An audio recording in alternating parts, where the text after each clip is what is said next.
to growing global networks. This is the first in a series of webinars which aims to create space and time to share international practices. The purpose of the webinar is it's to focus in tonight in group dialogue, but also introduce this 6-month pilot programme, which is funded by Creative Scotland and Charts. And it has the overarching aim of expanding the context in which we consider our work to thrive, the communities that we work with, and the markets or the opportunities which can develop and further our practices. What we're looking for at Charts is to provide pathways towards a more diverse range of opportunities and routes of viability. Now, that could be through income streams, it could be through collaborations, it could be through opportunities to present. And we're hoping to hear back from you guys about what would work for you. So growing global networks builds upon Charts' ethos of co-production, hence starting out in dialogue with members. And this is very much a formative stage where we will listen and we'll be gathering examples of best practices. We'll be testing out some new initiatives and we'll be sharing learnings. So your input is really important to the progress of this work. This approach of prioritising your input, dialogue with you, and seeking to articulate the value of your work through exchange is a continuation, a development from earlier work which Charts has undertaken, and particularly a project called Placemakers, Microcluster Networks, which some of you participated in. And this was produced in collaboration with Dr. Michael Johnson from the Glasgow School of Art. We also intend that learnings from growing global networks will assist the future development and the case for support that Charts will make for its members by demonstrating potential for a networked approach to international working and an all-round aim of improving cultural and economical resilience for the sector in Argyll and Bute. So tonight's format is pretty straightforward. We're aiming to go about 45 minutes. The first half, we're going to listen to presentations from our 3 speakers.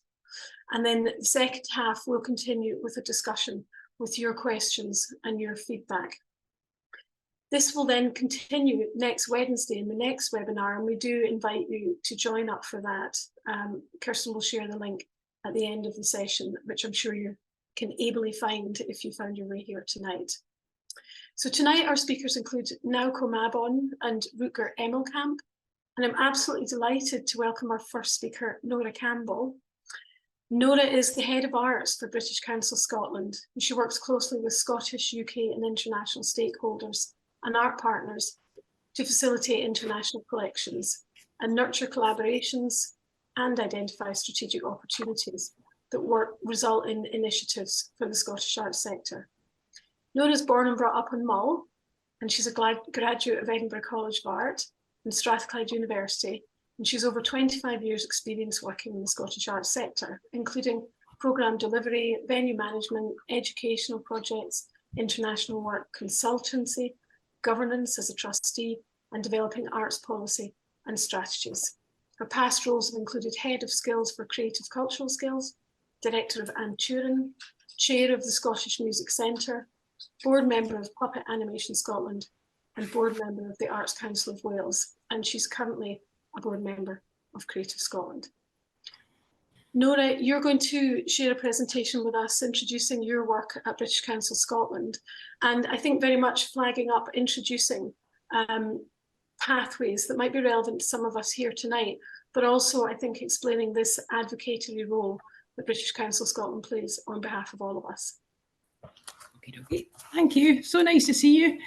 I see a few familiar faces, Mary Cullen being one of them. And it's brilliant to have Naoko on the call and being part of this with us as well, because Naoko was involved in one of our initiatives way back in 2017. We were out to Japan, and she played a fundamental role in that. So it's good to see you. British Council is the UK's arts, arts, I've got that completely wrong from the start, UK's cultural relations organisation. We're funded by the FCDO, so therefore we have a UK-wide remit, and we represent the whole of the UK, so each of the devolved nations plays a formative part in the work that we do.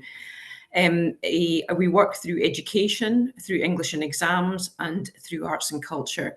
So we're not an arts organisation for developing the arts per se, but we work closely with the arts councils and the arts sector to ensure that our work in cultural relations is overlapping and works very neatly with the arts sector's development and exposure globally, which hopefully has economic and other outcomes.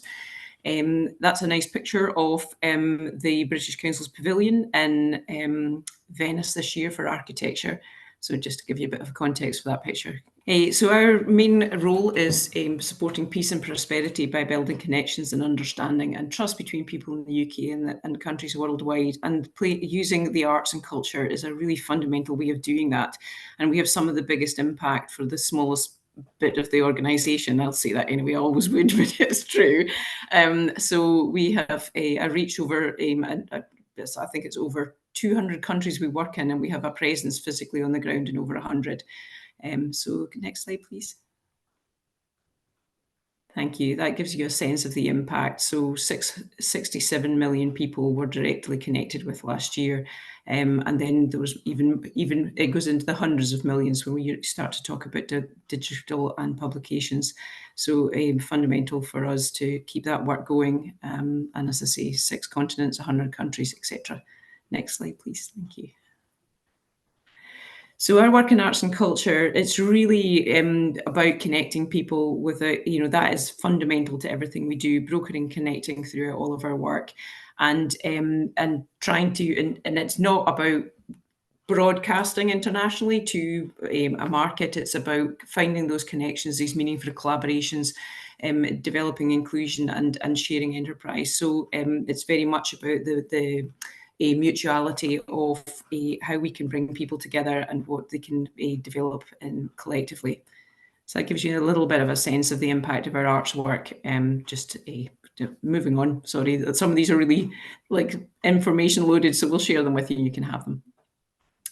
I think the one thing here about our impact that's really important to me and the work that we do in the arts is the 75% of the people surveyed about the work that we do have reported a better and greater understanding of the arts, of the UK and its culture, and that's fundamentally important, that people get beyond the politics and all the other stuff that they might see in the news, and they actually connect with the people of this nation. So moving on.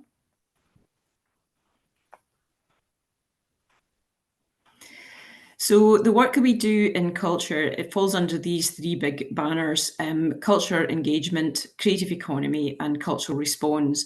The cultural response programme is really interesting because it takes into things around environment, EDI, in terms of a practice and international showcasing and platforms, but also it includes a cultural protection fund, which grew out of sort of major disasters around the Middle East where ISIS had damaged major cultural pieces of infrastructure. So there's big programs we run under that.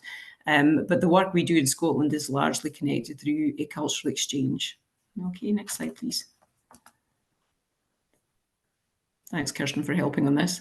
As you can imagine, most of our work has cross-cutting themes in the same way as Creative Scotland's does, so none of this will be particularly surprising around equalities, diversity and inclusion and climate change. These are matters that are really big in across all of the arts across the world, and we are often tested and quite rightly required to think about these things in the way we develop the work that we do, but also the work we do in partnership and when we work through others. Okay, next slide, please. So our work in Scotland, this is probably the key bit of information that's of use to you. All of our work is through cultural exchange, and we see that as the seedbed for feeding into the other big programs, the global programs that we run. We are committed to making sure, or my role is to make sure that the Scottish sector is represented across the work that we do in the arts globally. And we do that through a number of different initiatives. The key one being, or the key 2 actually, are Momentum and the Creative Scotland Partnership. I've mentioned Showcase Scotland because we bring in delegates to Celtic Connections through Showcase Scotland, and lots of interesting initiatives grow from that. We also support the Scotland and Venice Biennale representation as well, but through the PDP programme, which is opportunities for young people to go there and work as part of that initiative over the period of the run of the show. And a lot of the work we do is more informal around brokering, connecting. But Momentum is a delegate programme where we work with about 6 or 7 countries each year, and we bring in specialists in visual arts and literature as well. Each of those individuals will be given a bespoke programme. We find out exactly what they're interested in and who they should, and that then informs how we build their programmes, and it allows us to support their experience in being useful, connecting, and ultimately will result in partnerships and collaborations further down the line. The partnership with Creative Scotland is a strategic one. We focus on 3 geographies. Those are currently Europe, because of the concerns in the sector about the ability to maintain relationships and continue to work across Europe. And for the music and the performing arts sector, that's quite significant because of the barriers that are now in place to do that. So that work started in 2018-19, and it's continued for a number of years. But we're looking to review that and using that review to inform how we will work going forward. We also worked with Japan since 2017. As I say, Naoko was part of that early work. And we, well, obviously because of COVID, we didn't get to finish all of that work. So we're reviewing that again. And it was fantastic to hear from Rutger earlier the connections he knows with Japan. So Japan is very much in the kind of still in our priority list. And we are looking to identify a third geography, and that will be an ODA country, a country that gets overseas assistance, and that will enable us to then invest in relationships with that country over at least a 3-year period. We tend to work with a geography for about 3 years to allow those relationships to build and grow, quite often leading to major events like the Olympics and Cultural Olympiads, or major showcases in certain countries or spotlights. So next year we have a big showcase in France. So we've been working collectively towards enabling the sector to be able to take part meaningfully in that programme as well. So the partnership itself is also enables us to do some research. So some of you may have seen the Arts Asset Report, which we launched last year, and I can send the link for that. And it's just quite a nice piece of reflection work, but it allows us to use that as a kind of conversation or a way to broker conversations with the international colleagues around the world to get them interested in Scotland, but also enables us to talk about the diversity of the UK in terms of each of the nations have their own unique kind of cultural brand, as it were, but also it's a lot more diverse under that banner as well. And that's really important to us to be able to reach out to communities around the whole of Scotland, not just in the main central belt, and engage people in some of the work that we do. So it's for that reason, I'm absolutely delighted to be part of this conversation tonight as well. Scotland Venice, some of you will be aware that we have paused that programme to enable us to review it. And by we, I mean the partnership with National Galleries and Creative Scotland and others. And that's a piece of work which hopefully will be informed by and will inform the international strategy that the Scottish Government are working on, because Scotland really does trade very highly on its cultural identity and it's and the variety of that cultural identity. So we want to make sure that that's still going forward. So yeah, watch that space. And I think the last slide is about opportunities. So we have an opportunities page. Please do feel free to dive into this. At the moment, the current there's several things on there that may be of interest, but the current one for East Asia is a strand of funding called Connections Through Culture. So please have a look at that. It may be something that individually you might be interested in, or collectively as an organisation, as Charts, would like to explore. That's there's regular things are put up on that website. The big one to watch for is the International Collaborations Fund, which is happening in, well, fingers crossed, all going well, that the technology works behind the machine, but that will be launched in January. But a lot of the work, the reason we focus in Scotland and our team on connecting through professionals through the cultural exchange work is to enable the sector to be as ready as it can be to take advantage of some of these big opportunities as they come along. So please do check that out. The other thing we do, and it would be really brilliant to kind of, again, to keep sharing information and opportunities as they come along through Deirdre and the team. With Japan, for example, we're reviewing that work, and we will have a session where we'll be sharing the outcomes and hearing from some of the artists who took place and some of the organisations that took place or took part in that.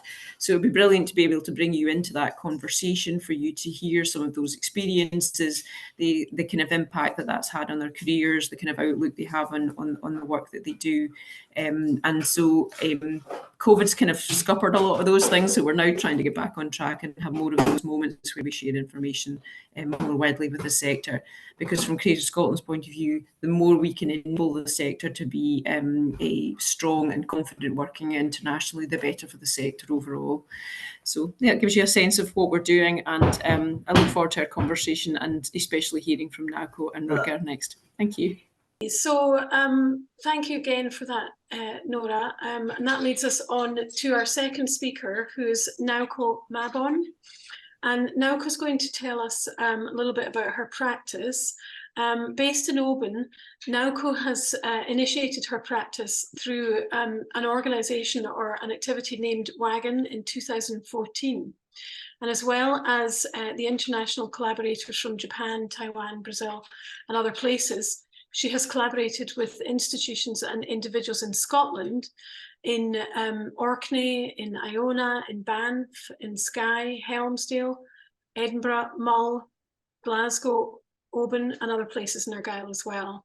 So motivated by her lived experience as an ethnic minority immigrant in the UK, Naoko aims to weave relationships among differences through being effective, responsive, and responsible for the historically underrepresented voices and the pressing issues specific to focus contexts, localities, and communities that she works in. Yeah, thanks very much for the invitation. Yeah, yes, thank you for the invitation and then also the introduction, Deirdre. And it's great opportunity like this to reconnect, you know, like colleagues like Norah and Rutger make, and I can see even colleagues from Brazil, if I'm not wrong. Thank you for tuning in, Evandro. So thanks, Deirdre. First, I'm Naoko Mabon. I'm a freelance curator based in Oban. Originally from Japan, I've been living in Scotland since 2011. After initiating my own curatorial practice in 2014. Sorry, that's quite a repeat of what Deirdre just said. But yeah, I've created many international art projects in Scotland, Japan. So I aim to weave relationships among differences, and these differences are quite broad. I'm afraid it can be differences in cultures, in disciplines, so it's quite broad.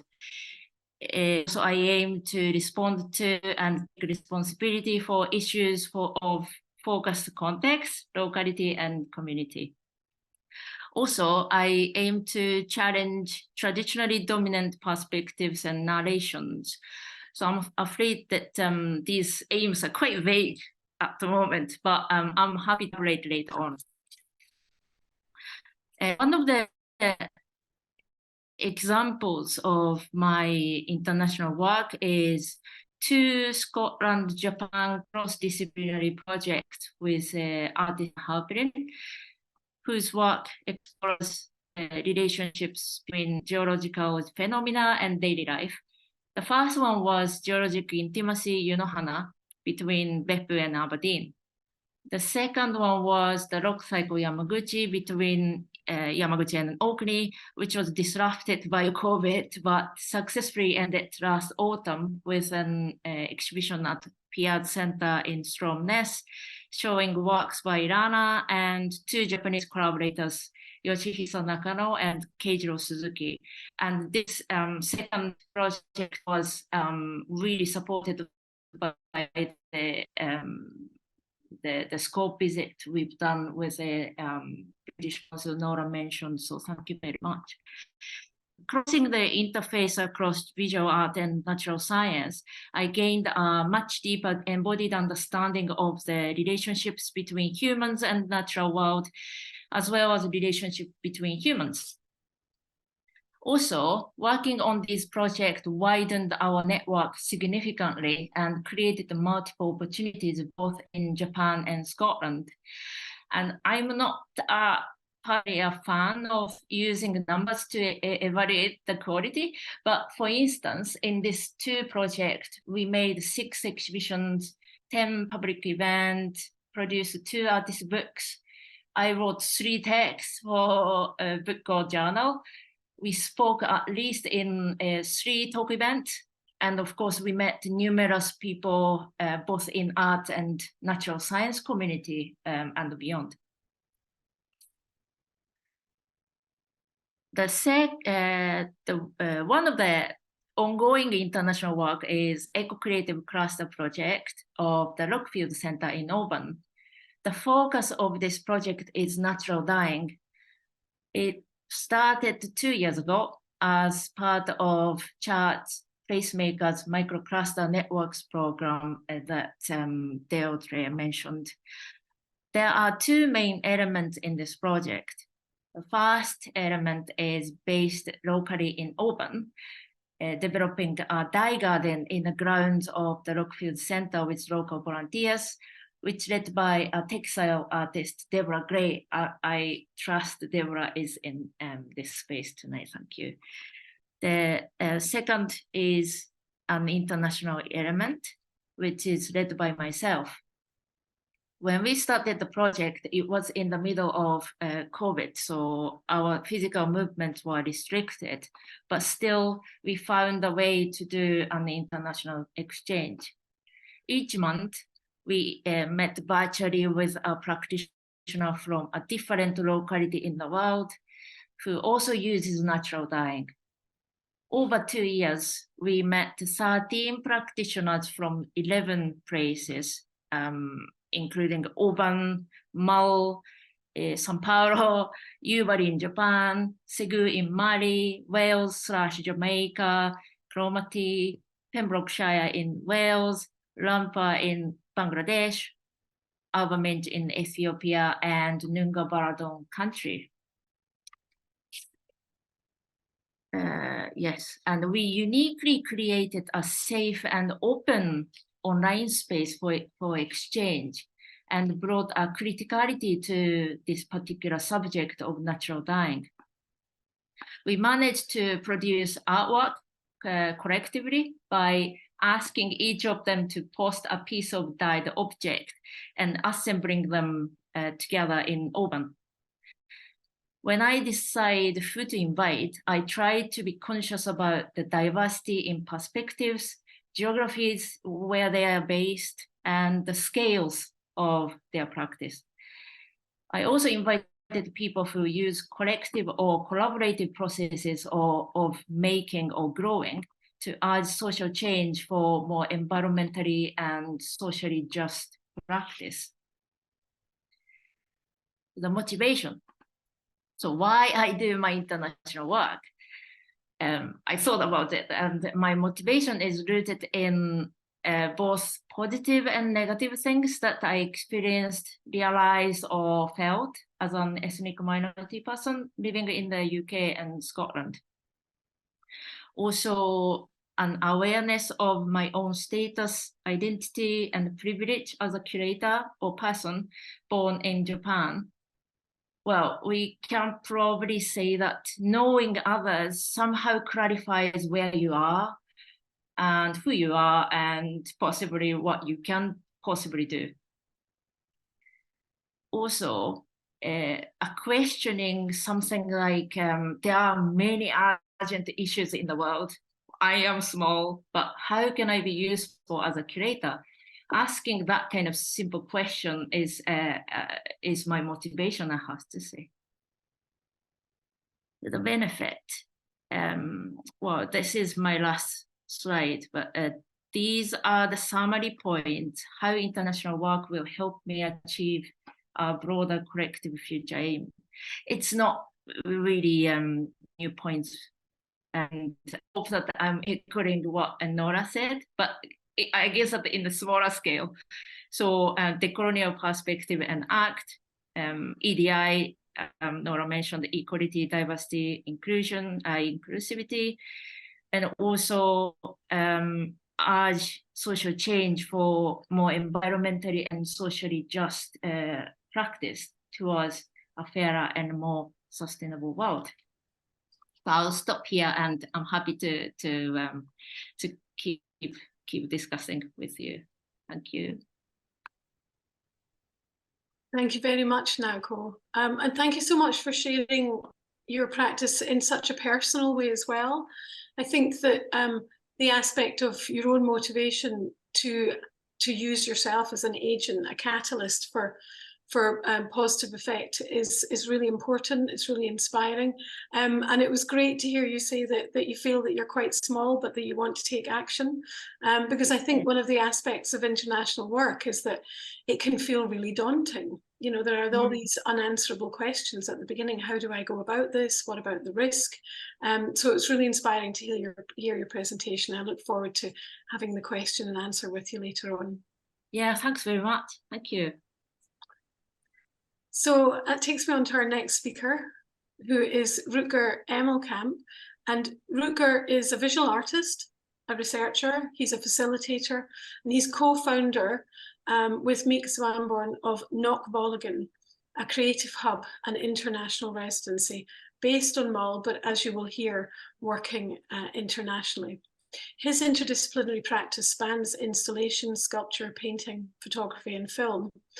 And rooted in collaboration, Naoko serves as an extension of Rutger's practice and provides a vibrant space for dialogue and creative collaborations. I know that some of you here tonight have already taken part in some of these collaborations. Rutger's practice is guided by a dedication to investigating the complexities of place, the ecology of mind, and the interconnectedness of nature through hands-on research and experimentation. And with the exhibitions and projects that are produced, Rutger investigates ways to involve others and encourages them to challenge their creative boundaries and perspectives. So Rutger is going to share screen with us now and tell us a little bit about what that's like for him and what motivates him, and to share some illustrations of what it has looked like as well. Right, so hello everyone.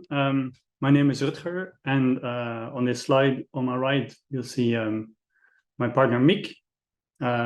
First and foremost, I'd like to thank Deirdre for this invitation.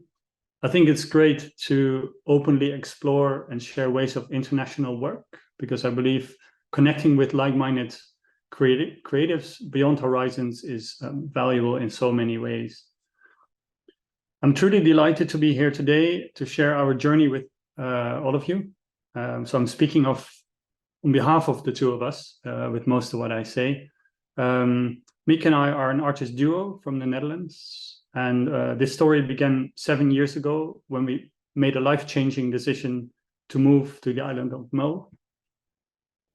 Our artistic journey took a dramatic shift as we immersed ourselves in this rugged environment and began creating art that reflects our growing connection to it. We did not have concrete plans when we arrived, but one thing became crystal clear in the first year already: the incredible value of seeing and approaching our surroundings through the eyes of our visiting artist friends. Inspired by this insight, we decided to take things a step further. We started inviting artists for short residencies and collaborations, bringing in even more ways of seeing and allowing our network to grow organically. What emerged is the ongoing project, Naoko. When we first arrived on Mull, the house we moved in appeared grim, with a leaking roof and a neglected garden. However, coming from the bustling city of Amsterdam, we felt an incredible sense of space and opportunity here. Shortly after settling in, we discovered that an old barn beside our house, which had served as a dumping ground for years, was actually part of our property. Thanks to our naivety, we simply dove in, and as we cleaned and transformed the space, we envisioned creating a studio and workshop. As soon as we cleared enough ground, we began organizing small gatherings and presentations, all under the cover of multiple tarpaulins. Had we fully comprehended the sheer magnitude of the work involved, we might have hesitated to even begin. So it's good to be naive sometimes. In 2017, we welcomed our very first official artist in residence, a jeweler from Portugal. Since then, over 30 different national and international artists have graced our space as residents, and we've hosted numerous smaller and larger events. The once neglected barn was turning into a vibrant hub of creativity and collaboration. Over the years, Nokpulligen has evolved into a warm and inclusive space, hosting a wide array of creative events. Our calendar features regular music gatherings, enlightening artist talks, and skill-enhancing workshops. We've been the canvas for diverse projects, from film, cruise, and theater productions to launching debut albums by emerging musicians. We've delved into photography, explored the art of fish skin tanning, and hosted several culinary experimentations. Our guiding principle has always been to facilitate projects deeply rooted in our context, endeavors from which we, too, can learn. This vision resonates globally, attracting fascinating proposals deeply connected to our local environment. Today, it's evident that our young legacy shapes our space. Artists and creators invest their time and effort in Nokpulligen, enriching it as time passes. Nokpulligen stands as a hub for collective learning, aspiring to become a repository of collective wisdom. We no longer have to generate ideas. It's our environment with its myriad facets that guides our path. Collaboration deepens our collective perception, enhancing our knowledge of this place, which in turn generously rewards our efforts. With all these projects and events, we have one paramount goal: to unite Indigenous wisdom with inspiring visions from beyond the horizon through hands-on research and collaboration. Together, we foster innovation and catalyze a transformation deeply rooted in place. The result of many of our projects and residencies have led to the birth of new and ongoing collaborations. Our alumni maintain strong connections, often returning to deepen their research and creative endeavors. This collective effort has given rise to what we call the Nokpulligen Circle, a community of makers who hold Nokpulligen and surroundings dear and continue to invest in its growth and development. Our aspiration is to transition to a future where our guests and alumni become co-creators of Nokpulligen's destiny. We recognize the importance of a long-term vision that transcends our own artistic careers and lifetimes. Our goal is to build something enduring that we can pass on to generations to come. In addition to managing Nokpulligen, we are actively engaged in creating our own artwork. We are thrilled to present our latest exhibition, Quavering Tongues, currently on display at Antolbar in Tobermory. This exhibition will run till the last weekend of October. Quavering Tongues features a diverse range of works in various mediums, each providing a unique perspective on our local surroundings. The wooden structure you see here signifies the inception of a project which we are in the process of developing. It's called the Reading Room. This structure will undergo full cladding and insulation when it comes back to Nokpulligen, ultimately transforming into a publicly accessible space for up to 2 people. And every month, we will curate a selection of books that offer distinctive insights into the landscape and culture, while the exterior, serving as a living skin, will provide habitat for a diverse array of insects and plants, deepening our connection with the environment.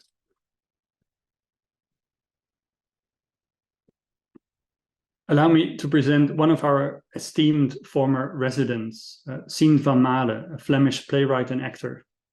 During her residency at Nokpulligen, she embarked on a triptych project that delves into the future of food. The first chapter, Sea Meal, took shape right here at Knockvolligan.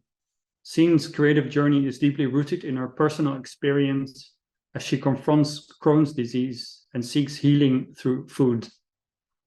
Throughout her time with us, Scene collaborated closely with Mick to explore the local seaweeds, delving into their unique properties and potential. Here at Knockvolligan, she crafted theatrical rituals that celebrate diverse ways of eating and experiencing food. Currently, Scene is touring Europe with her next project, Land Meal, and she plans to develop Air Meal in the future. Our current resident is Tom Rankin, an American documentary photographer. Tom specializes in slow photography using large-scale negatives. He's particularly intrigued by the marks and scars left by people on the land, especially in the context of climate change and adaptability. Tom has just arrived at Knockvolligan 2 or 3 days ago, so I can't say much about his process here yet. But this Saturday, Tom will be sharing his insights and expertise with a masterclass on portrait photography open for local photography enthusiasts. So if you happen to be on Mull, you can still join.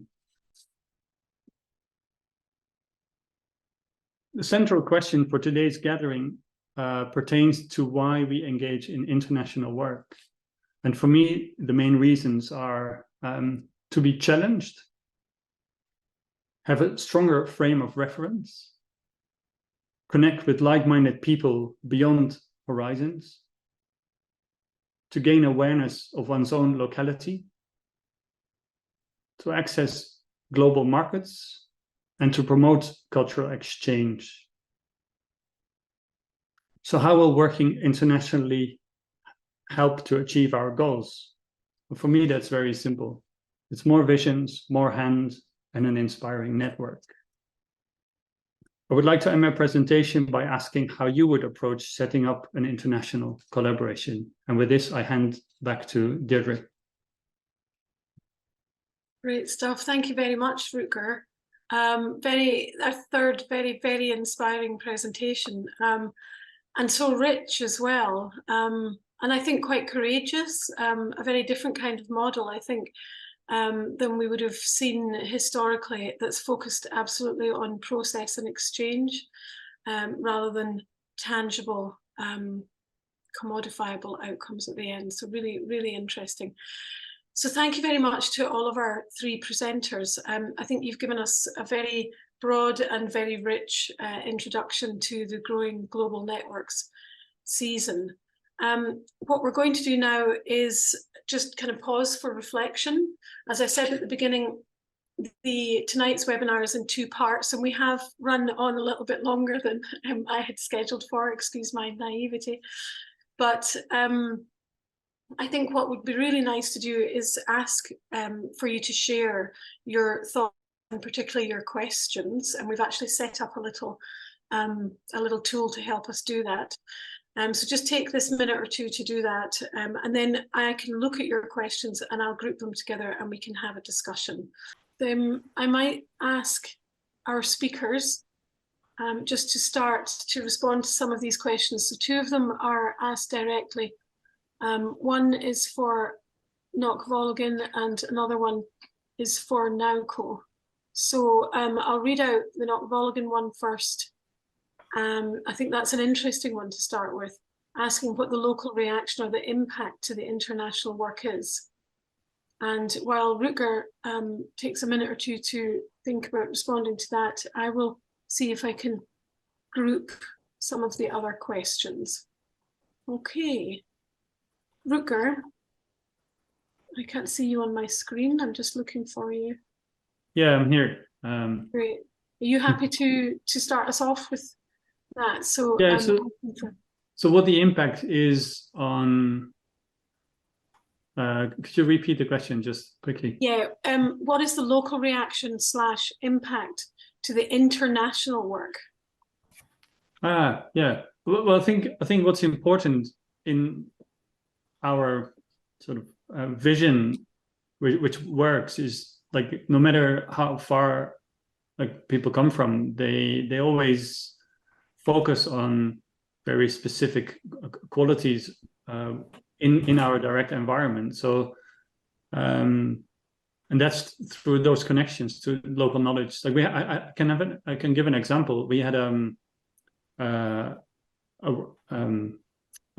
Dutch free jazz musician coming over, and this is a very niche sort of music. And the guy plays up-bars.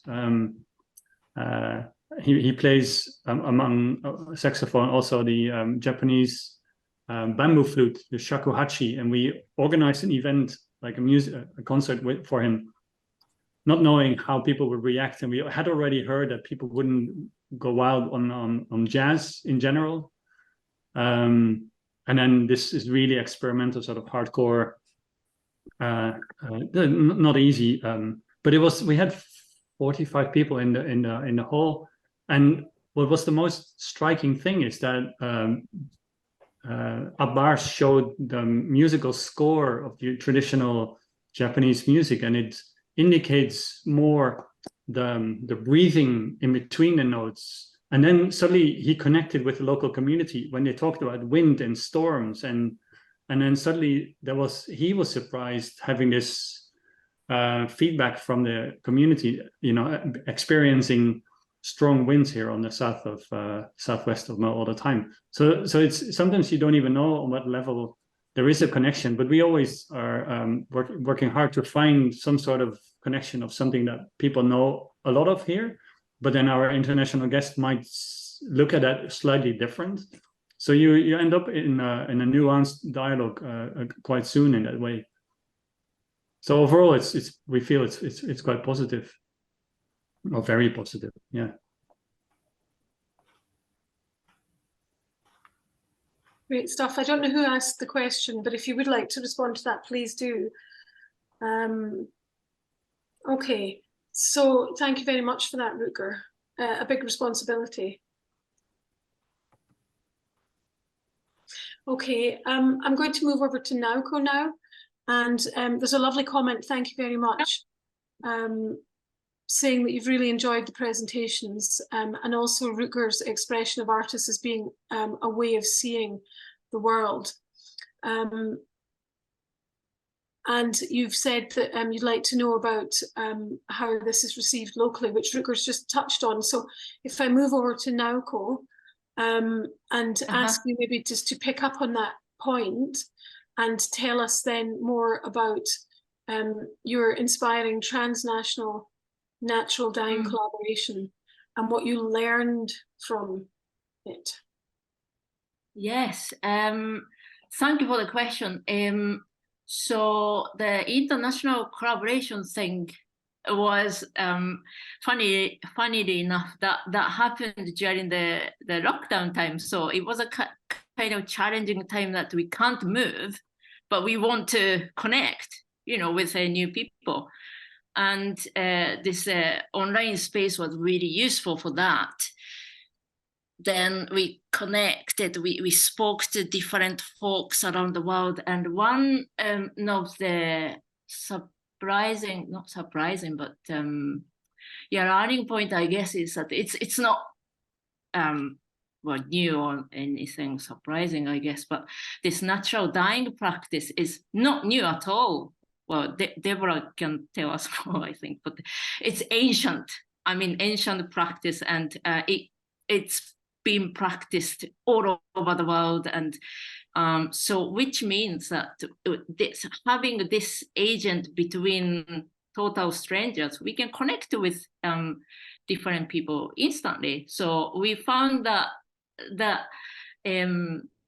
well, I certainly find that quite pleasing to find that as soon as we come up on this quite awkward online space, and then but as soon as we started talking about this particular plant or this particular color, we can instantly connect, and then we can tell about that.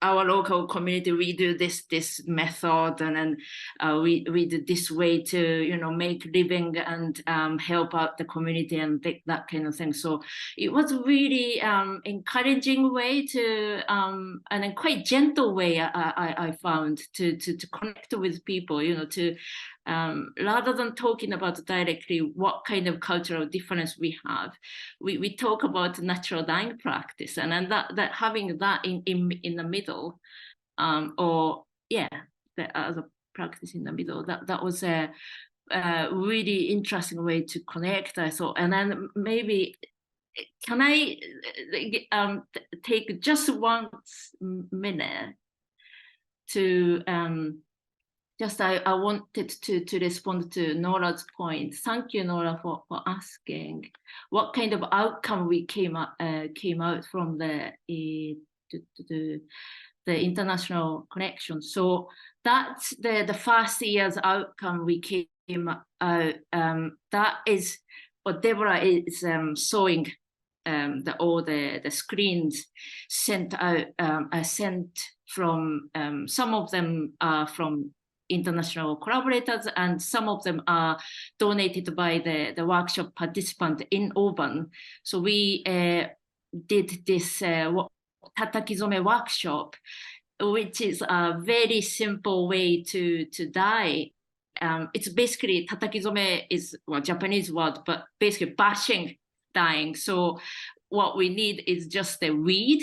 We use reed and a piece of stone, and we imagine that we on the cloth, pre-mordanted cloth, we sandwich weed in that, and then just bashing. So anyone can do this, and if they have an environment, don't mind about it, like bashing noise. And Deborah got inspired by this from the São Paulo-based artist. She mentioned about that how she is inspired by local weeds, and she is particularly using the plants grown in São Paulo, and then Deborah inspired by that. So there is a small scale, I guess, but a lovely collection there. So we made a banner, and then, sorry, I don't mean to dominate it, but just very quickly to talk about the second year's outcome. So this is the second year's outcome. We in the second year, the focus was trees and local languages. So Deborah and the other lead artist, Thomas Keys, they looked at the what kind of heritage we have in Scotland. Like language-wise, there is a Gaelic language, and then before that we had Ogham letters. And then those each letters of a Gaelic language, the alphabet that is associated with tree. So Deborah dyed those 18 trees, used 18 trees and dyed extracted colors from those trees, and then made a beautiful dyed trees, Celtic colors trees. And equally, international artists, we asked them to dye, like make a dye leaf with your local, ideally local tree. But if you're not using trees, local material, and then ask them to dye a piece of cloth, and then make a shape as a leaf, and ask them to post them. And then we asked them that could you stitch the name of the dye stuff using your own language or indigenous language, or your mother tongue, or local language, and send us through to us. So, and then we made in Mabon, we made our international dye tree and exhibited. So that was, thank you very much for giving time for me. but that was in a small scale. But during the time we can't really move about, that was a way to still exchange and then create something tangible, I thought. So sorry, taking lots of time out. pass over to. I think another aspect of that was that a lot of that happened during the COVID period as well, and that ability to connect with subject matter issues that are important to individuals was really important then. So that, I think that was a really successful project at a very particular time. Thank you, Naoko. I think I'm just going to, looking at a couple of other questions, I want to, there's some brilliant questions here. I'm not sure we're going to be able to respond to them. One of them, fulfill them, sorry. How do we create and grow intimate living connections over distance? So that's about sustaining dialogues over long periods of time. And I'm not sure whoever answered that question, if you'd like to speak about it. I think it's quite a challenging question, but it's an important one, because the other side of that would imply that the connections we're making are short and potentially superficial. So I think there's a kind of ethical aspect to that question. So thank you very much for raising that. Yeah, so just an enormous thank you to everybody who's attended tonight, to all of you for contributing and shaping this evening, and a very special thank you to Norah, to Naoko, and to Rutger for sharing their practice. Thank you very much.